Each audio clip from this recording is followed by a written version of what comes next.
Buenos días. En esta clase vamos a ver fundamentalmente un gran tema que se llama fertilización en trigo. Pero primero veremos cuáles son los requerimientos nutricionales del cultivo de trigo. Hay muchas diapositivas que las voy a pasar relativamente rápidas, ya que son un poco el repaso de lo que estuvimos viendo en maíz. Hay muchas similitudes con respecto a el gran tema fertilización, como lo es el balance de nitrógeno, las distintas fuentes. Lo que sí es básicamente diferencial y muy importante, que me voy a referir con más detalle, son los momentos de aplicación, ya que eso sí es bastante variable con respecto a lo que era el cultivo de maíz. Con respecto a estos factores, que también, repito, habíamos visto en maíz, son aspectos importantes para definir si fertilizar o no un cultivo de trigo. Es muy importante, entre estos aspectos que quisiera recordar, es la disponibilidad de fósforo y otros nutrientes. Recordemos que en todos los cultivos, hoy hablamos de una fertilización balanceada. ¿Qué quiere decir balanceada? Que deberemos agregar todos los nutrientes en forma balanceada, apuntando a los distintos requerimientos que tienen los cultivos de cada uno de los macroelementos fundamentalmente. Una deficiencia de nitrógeno se observa fundamentalmente primero en las hojas más viejas. Recordemos que el nitrógeno en la planta es un elemento muy móvil y por lo tanto, si hay alguna deficiencia, el poco nitrógeno que haya irá a hojas más nuevas, más jóvenes y primero amarillarán las hojas más viejas. Recordemos que finalmente el nitrógeno va a la formación de proteínas fundamentalmente en el grano. De allí la importancia. Y también recordemos que habíamos visto como muy importante el nitrógeno para la etapa de macollaje y encañazón. En estas etapas, por ejemplo en macollaje, una mayor disponibilidad de nitrógeno originará un mayor número potencial de macollos. Y en la etapa de encañazón, lo que va a producir fundamentalmente va a ser una menor mortandad de estos macollos formados en la etapa previa. El segundo macroelemento muy importante para todos los cultivos en general y para el trigo en particular es el fósforo. Generalmente un cultivo de fósforo, un cultivo deficiente en fósforo, mantienen un color verde más oscuro que las plantas que están adecuadamente nutridas. En este caso estamos viendo a la izquierda un menor crecimiento del cultivo por esta deficiencia. Recordemos que el fósforo es el típico elemento arrancador de los cultivos, favorece el enraizamiento y en la medida de que el cultivo disponga de mayor cantidad de fósforo, sobre todo en las etapas tempranas, va a favorecer la profundización de las raíces. Aspecto muy importante si estamos pensando en trigo, que estamos yendo hacia una etapa más seca. El tercer macroelemento importante para los cultivos es el potasio. Pero recordemos que en general, por lo menos hasta ahora en nuestra zona, no es muy frecuente la deficiencia de potasio. Recordemos que nuestros suelos en general son ricos en potasio, pero están empezando a haber algunos ensayos que demuestran que podría llegar a estar apareciendo alguna deficiencia de potasio. Como se menciona acá, las hojas más viejas pueden presentar amarillamiento y marchitamiento, y muchas veces en las puntas y en los márgenes de las hojas. El tercer nutriente para el cual en la actualidad hay respuesta a la fertilización es el azufre. Estos síntomas de deficiencia en general son parecidos al nitrógeno en cuanto al amarillamiento de las hojas, pero en este caso la deficiencia se observa en primer término en las hojas jóvenes. Esta tabla que ya habíamos visto en maíz es un resumen de los contenidos de nutrientes que tiene cada una de las fuentes de fertilizantes que se pueden utilizar en general en la práctica. En las que contienen nitrógeno, la más utilizada habíamos visto era la urea, que tiene un 46% de nitrógeno, y también otro de los fertilizantes nitrogenados muy utilizados es el fertilizante que contiene líquido como el guan, que en general puede tener entre 30 y 32% de nitrógeno. Recordemos también que cuando hablamos de fósforo, en la fórmula del fertilizante que dice NPK, el fósforo, que está en la segunda columna, está con un valor relativo a lo que es P2 o 5, o sea, pentóxido de difósforo. Por ejemplo, el fosfato diamónico que dice 46% es de P2 o 5. Enseguida vamos a ver cómo transformar ese 46% de P2O5 a fósforo elemento, que es lo importante para tener en cuenta en el cálculo de la fertilización. En esta tabla tienen simplemente algunos coeficientes para poder convertir más fácilmente lo que es nitrógeno a nitrato. Por ejemplo, lo vamos a practicar en el balance de nitrógeno cuando convertamos los datos del análisis de suelo a nitrógeno elemento. Como decía recién, para convertir pentóxido de difósforo a fósforo para llevar la fórmula del fertilizante para calcular los kilos por hectárea y para transformar lo que es sulfato a azufre. Por supuesto, estos valores no son para estudiar ni mucho menos, simplemente tenerlos en cuenta a la hora de hacer cálculos que vamos a hacer en próximas clases. Quizás esta sea la diapositiva más importante y diferencial con respecto a lo que habíamos visto en maíz. En trigo hay diferentes momentos que uno podría tener en cuenta para aplicar el fertilizante. El nitrógeno y el fósforo fundamentalmente se pueden agregar en presiembra o a la siembra, y luego el nitrógeno se puede aplicar en la etapa de macollaje. En cualquiera de estos tres momentos, que podríamos definirlos como momentos tempranos, lo que estamos aumentando es fundamentalmente el número de macollos potenciales, o sea, estamos apuntando a que esos nudos basales que están por debajo del nivel del suelo originen una mayor cantidad de tallos, pero siempre hablando de tallos potenciales. Por supuesto, también estamos actuando sobre la etapa de doble lomo espiguilla terminal, donde se va a diferenciar mayor cantidad de espiguillas por espiga, también potenciales, y también mayor cantidad de flores por espiguilla. La observación que podríamos ver en un lote con una alta dosis de nitrógeno o con una buena fertilización nitrogenada va a ser una mayor área foliar y el color verde más intenso. Recordemos que el nitrógeno actúa favoreciendo la clorofila y en este caso el color verde será más intenso. Una fertilización en macollaje, pero más tardía, tendiendo hacia el final del macollaje, ya estamos actuando mucho más directamente sobre lo que son los macollos finales, o lo que hablamos siempre de supervivencia de macollos.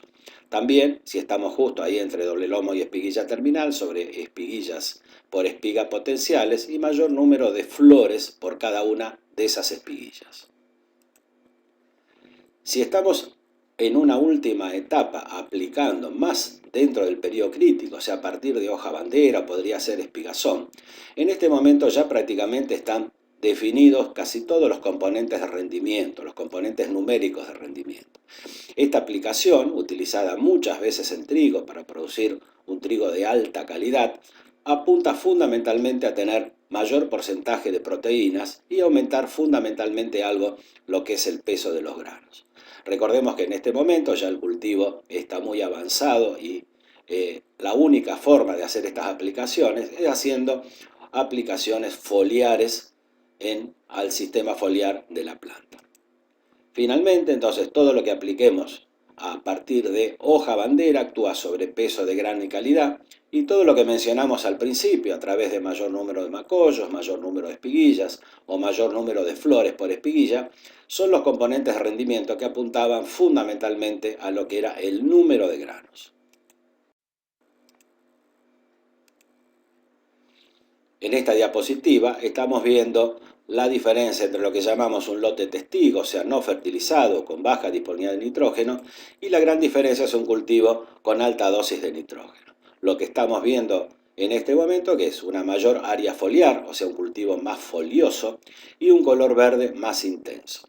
Y si observamos el entresurco, vemos que llegó antes al IAF crítico, ha llegado a cubrir el entresurco de manera más temprana. Mientras que en el testigo vemos todavía el suelo, o sea, el cultivo no ha alcanzado todavía a interceptar el total de la radiación incidente sobre este cultivo.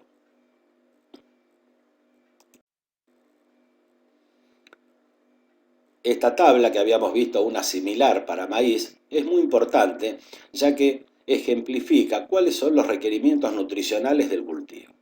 Recordemos lo que habíamos visto en maíz. El requerimiento de un cultivo se expresa como kilos del elemento por cada tonelada de grano producida. O sea, el trigo necesita 30 kilos para producir 1000 kilos de grano, por ejemplo, de nitrógeno. Si recuerdan de maíz, era 20. Maíz requería 20 kilos por tonelada. El trigo, que tiene un poquito más de proteína, requiere algo más. De esos 30 kilos por tonelada de grano, el cultivo, los granos, se llevan el 66%. Según autores puede llegar a ser el 70 o hasta el 75%. Y la diferencia, o sea el 34% o el 20 o el 25%, queda en el suelo con los rastrojos. Para fósforo el requerimiento es de 5 kilos de fósforo por tonelada de grano. Acá donde tenemos que tener en cuenta la conversión de cómo vienen expresados los fertilizantes. Acá estamos hablando de kilos de fósforo. Es distinto a kilos de P2 o 5.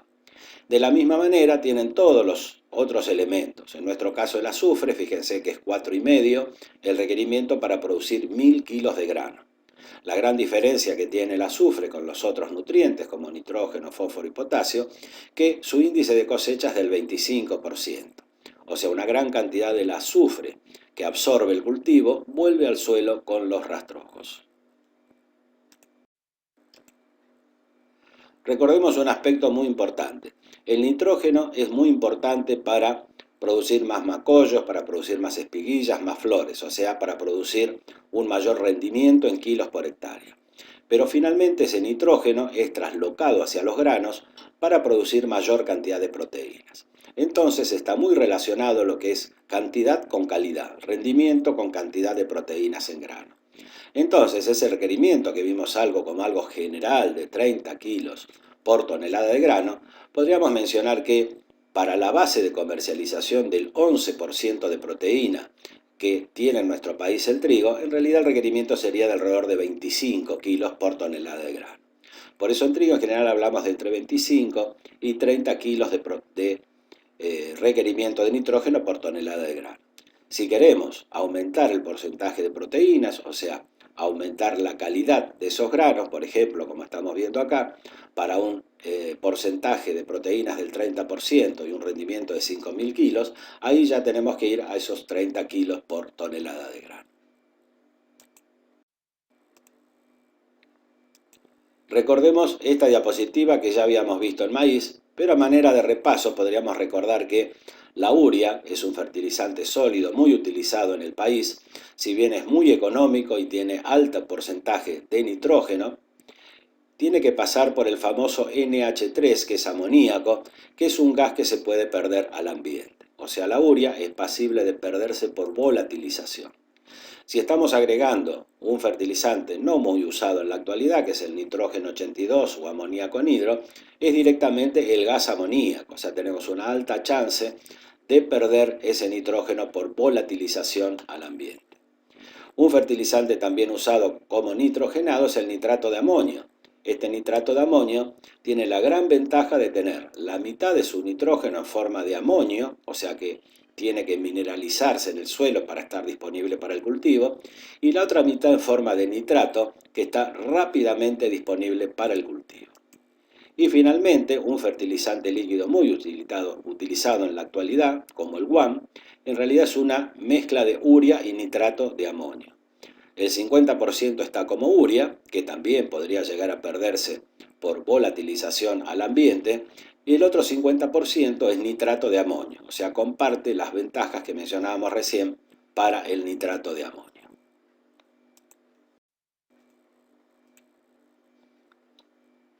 En este gráfico estamos viendo cómo pueden ser las pérdidas por volatilización. Estamos viendo en azul la urea, que es la que mayor se puede perder, luego el guam, que tiene la mitad de su forma de fertilizante en forma de amídica, y finalmente el CAN, que sería un nitrato de amonio calcáreo, prácticamente no tiene pérdidas al ambiente. Pero igual, si ustedes ven en el eje de la izquierda, ¿cuál es el porcentaje de pérdidas? En trigo esas pérdidas pueden ser un 5, 6, 7%. Recordemos que estas pérdidas son mucho menores que lo que puede ocurrir en maíz. En la época de aplicación de fertilizantes en trigo, generalmente no hay una alta humedad que pueda hidrolizar rápidamente la urea, ni altas temperaturas, que es finalmente el factor desencadenante de las pérdidas por volatilización. Finalmente, para redondear el tema de volatilización, tenemos que tener en cuenta que hay factores del suelo, como habíamos mencionado recién, fundamentalmente contenido de agua y temperatura, y factores muy importantes como es el manejo de la fertilización. Recordemos que todos los métodos que tiendan a incorporar los fertilizantes al suelo disminuyen estas pérdidas por volatilización. Utilizar fuentes como nitrato o como formas amídicas como el nitrato de amonio también reduce las pérdidas de aplicación. Y recordemos que en la medida que tengamos dosis más altas de aplicación, mayor será el porcentaje de pérdida que pueden tener estas fuentes. Y el último factor muy importante es la presencia de residuos. Si tenemos una gran cantidad de rastrojo en superficie, los rastrojos tienen una alta actividad uriásica. O sea, estos rastrojos son los que inician, en el caso de aplicar urea sobre estos rastrojos, inician la mineralización de la urea y desencadenan todos los problemas que veíamos recién sobre volatilización. A manera de repaso, estamos comparando en esta gráfica los requerimientos nutricionales de los 5 cultivos que vamos a estudiar. Como habíamos dicho en maíz, recordemos que los cereales tienen menor requerimiento por tonelada de grano porque tienen menos cantidad de proteínas comparado con la soja y el girasol. En su momento habíamos dicho, por ejemplo, para nitrógeno, que la soja requiere 4 veces más nitrógeno que lo que requiere, por ejemplo, un maíz. Recordemos que en nuestro caso, que estamos viendo trigo, el trigo requiere 25-30 kilos de nitrógeno por tonelada de grano, 5 de fósforo y 19 de potasio. No está graficado el azufre, que es parecido a fósforo, que es alrededor de 4,5 kilos por tonelada de grano. Esta gráfica, que ya habíamos visto también en maíz, indica lo que es el índice de cosecha del nutriente. Por las dudas, recordemos que el índice de cosecha es la cantidad del nutriente que se llevan los granos, que se exporta del lote. La diferencia es la que queda en el suelo con los rastrojos. Por ejemplo, si hablamos de un índice de cosecha de nitrógeno, en el caso de trigo, del 66%, esto quiere decir que el 34% vuelve al suelo con todo lo que sea la masa del cultivo, tallos, hojas, vainas, restos de macollo y todas las estructuras de la espiga que quedan en el campo.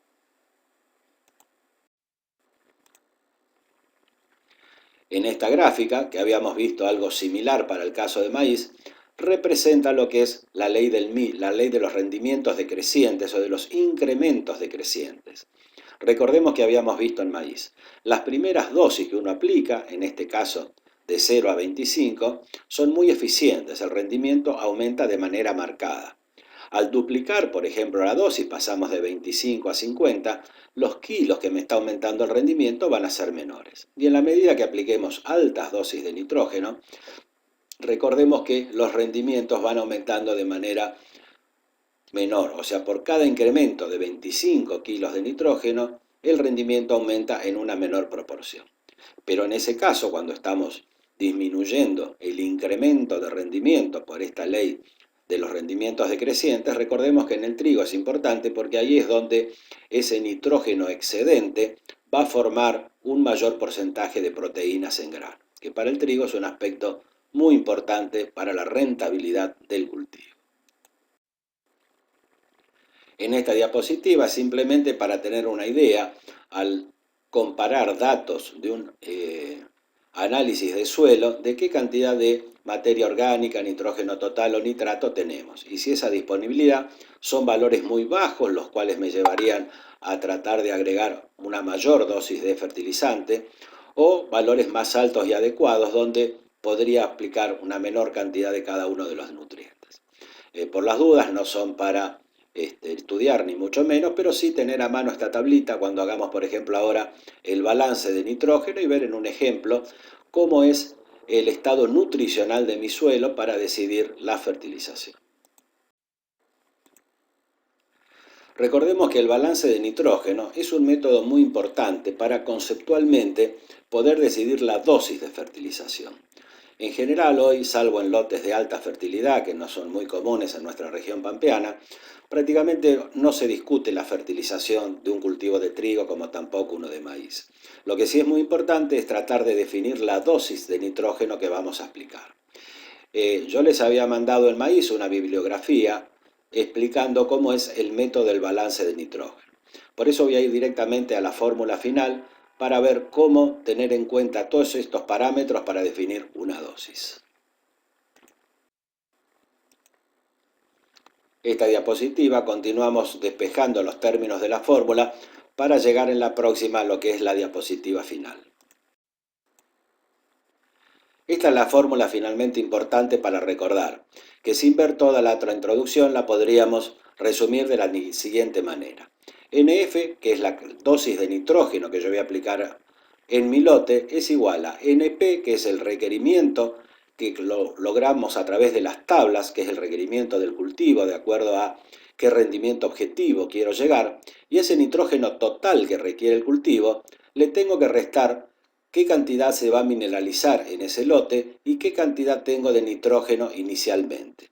O sea, NI es el nitrógeno disponible que tengo a la siembra, es como una foto, es lo que tenemos en el momento de implantar el cultivo, y el nitrógeno mineralizado es lo que decimos es la película, es lo que va a ocurrir en todo el ciclo del cultivo de trigo, a partir de la materia orgánica y a partir de los restos de rastrojo de ese cultivo, ese suelo irá entregando nitrógeno a los diferentes cultivos. Estos términos son afectados por lo que llamamos eficiencia. Cada uno de estos nitrógenos, el mineralizado, el inicial y el nitrógeno del fertilizante, van a tener una distinta eficiencia. Estas eficiencias indican qué porcentaje del nitrógeno aplicado, por ejemplo la E que está en el divisor, qué porcentaje del nitrógeno aplicado con el fertilizante es absorbido por el cultivo. Recordemos que puede haber muchas pérdidas, como las que hablábamos recién de volatilización, o pérdidas por lavado o lixiviación, o directamente pérdidas por erosión. Entonces esos porcentajes que figuran ahí son para afectar finalmente a la fórmula del requerimiento de nitrógeno. Para ejemplificar un caso de balance de nitrógeno, vamos a proponer un ejemplo que queremos producir un trigo que me dé 4 toneladas por hectárea, 40 quintales o 4.000 kilos. Y tenemos en nuestro caso datos del análisis del suelo que tenemos 45 partes por millón de nitratos en 0,20, o sea 0,20 centímetros, y 0,15% de nitrógeno total también en 0,20. Como habíamos visto, NP es el requerimiento del cultivo y el valor de la tabla que habíamos visto era de 25 a 30 kilos para producir 1.000 kilos de grano. Si nosotros tenemos, por ejemplo, 4.000 kilos de grano y tenemos un 12% de proteínas, el total va a ser 480 kilos de proteína.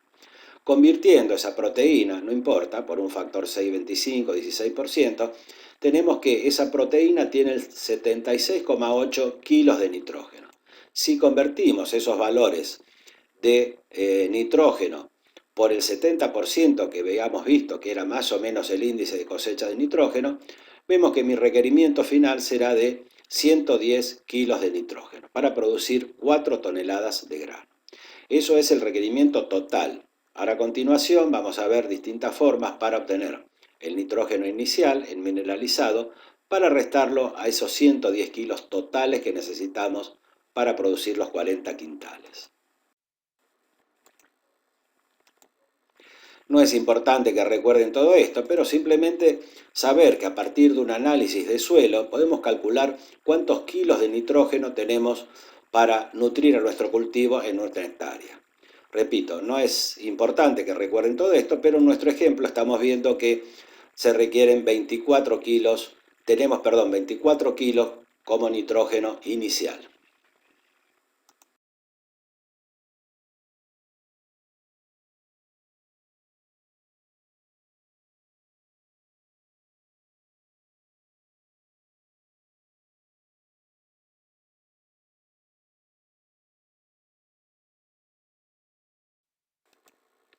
Tampoco es importante que recuerden cómo calcular lo que es el nitrógeno que puede mineralizar un lote de trigo en su ciclo, pero a través de distintas formas de evaluación podríamos llegar en nuestro ejemplo a que un cultivo de trigo puede mineralizar en todo su ciclo 45 kilos de nitrógeno, que es lo que vamos a aplicar a continuación en la fórmula de NP.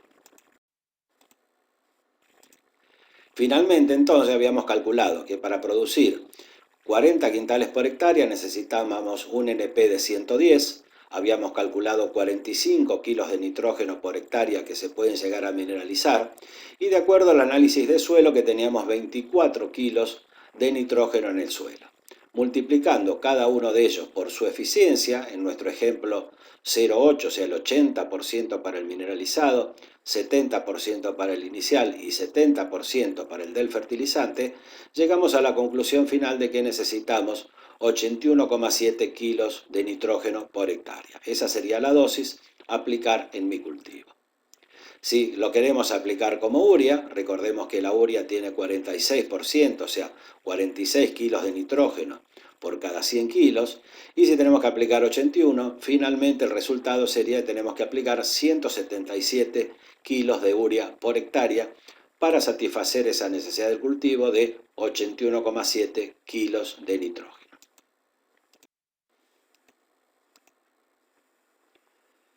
Finalmente, una ejercitación práctica muy linda de hacer es comparar qué es más eficiente, fertilizar un cultivo de maíz o uno de trigo.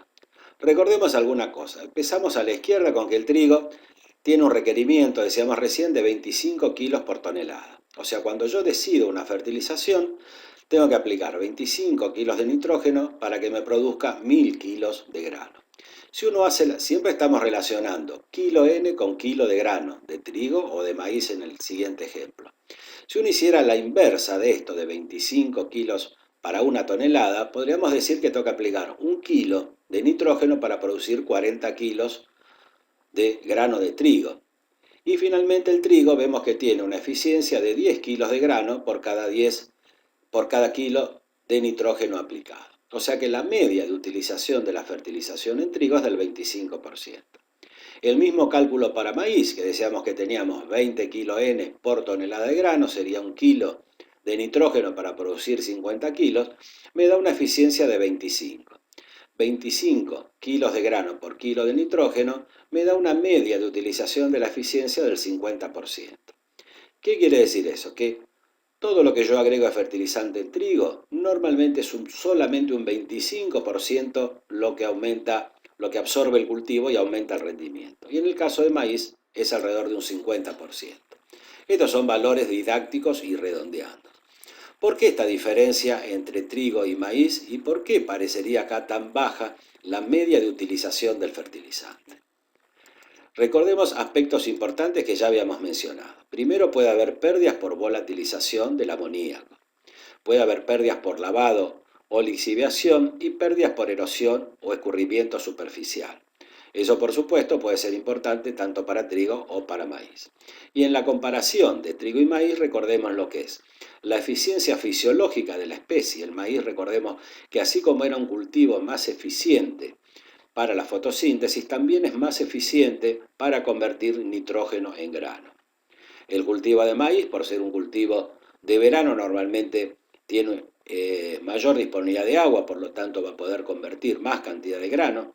El cultivo de maíz también había tenido, habíamos dicho, mucho más años de mejoramiento, por lo tanto los rendimientos son mucho más importantes, o sea, tiene un mayor avance genético que lo que es en trigo. Y finalmente la calidad de grano. El trigo tiene algo más de cantidad de proteína, que es nitrógeno que va a ir a calidad y no tanto fundamentalmente al rendimiento. Bueno, eso es todo. Muchas gracias.